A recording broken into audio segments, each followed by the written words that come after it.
ዛሬ የምናወራው እንግዲህ ሰሞኑን ሶሻል ሚዲያ ላይ በጣም በሰፊው መነጋገሪያ የሆነውን ግለሰብ በሚመለከት ነው። አሁን የማሳያችሁ ይህ ግለሰብ እንግዲህ ቲክታክ ላይ አንድ ቪዲዮ ፖስት አድርጎ በጣም መነጋገሪያ እንደነበረ መጨረሻ ላይ በሰራሁት ቪዲዮ ነግሬያችሁ ነበረ።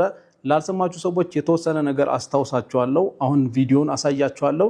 እናም እንግዲህ መጀመሪያ ይህ ሰው መነጋገሪያ የሆነበትን ቪዲዮ ድጋሚ ላሳያችሁና አሁን ላይ የተፈጠረውን ለአእምሮ የሚከብድ ነገር እናም የሚስቱን ምላሽ በነገራችን ላይ ከባለቤቱ ጋር አብረው ቀርበው ነው ይሄ ነገር የተፈጠረውና በጣም ለአእምሮ የሚከብድ ነገር ነው እዩሃ ሚዲያ ላይ የተፈጠረው።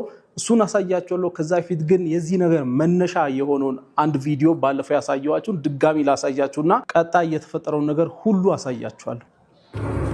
ይድረስ ለተከታዮችም ለማትከተሉኝም ልትከተሉም ያስባችሁ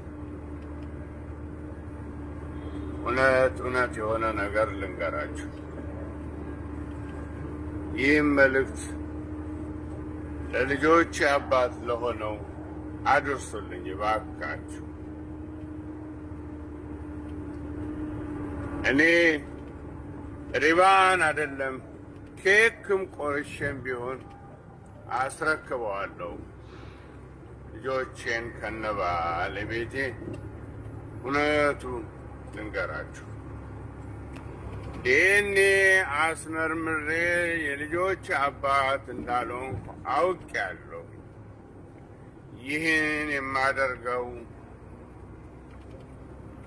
ነፍሰ ገዳይ እንዳልሆንኩ እንድታውቁልኝ ስለምፈልግ ነው።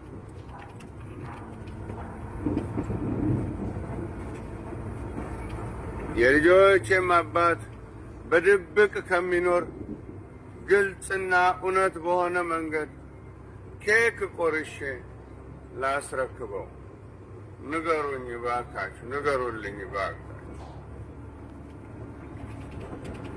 ሳይሳቀቅ እንዲኖር ንገሩልኝ እባካችሁ።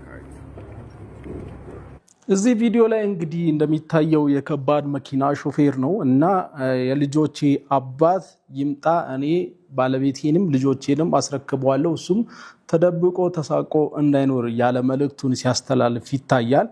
እናም እንግዲህ በጣም ብዙዎችን ያስደነገጠውም ነገር እንዴት እንደዚህ ታደርጋለች ብሎ ስንት ነገር ይላታል ተብሎ ሲጠበቅ ወይም ደግሞ እኔ ያለው ተደፈርኩኝ ሚስቴን እንደዚህ ያደረገብኝ ብሎ ያኛውን ሰውዬ ያጠቃዋል ተብሎ ሲጠበቅ እሱ እንግዲህ በግልጽ እኔ አስረክበዋለሁ ብሎ ሲናገር ብዙዎች ደንግጠው ነበርና እንቀጥል። እሺ ምናልባት ለኔ ያላደለውን ጸጋ በሱ በኩል በማየቴ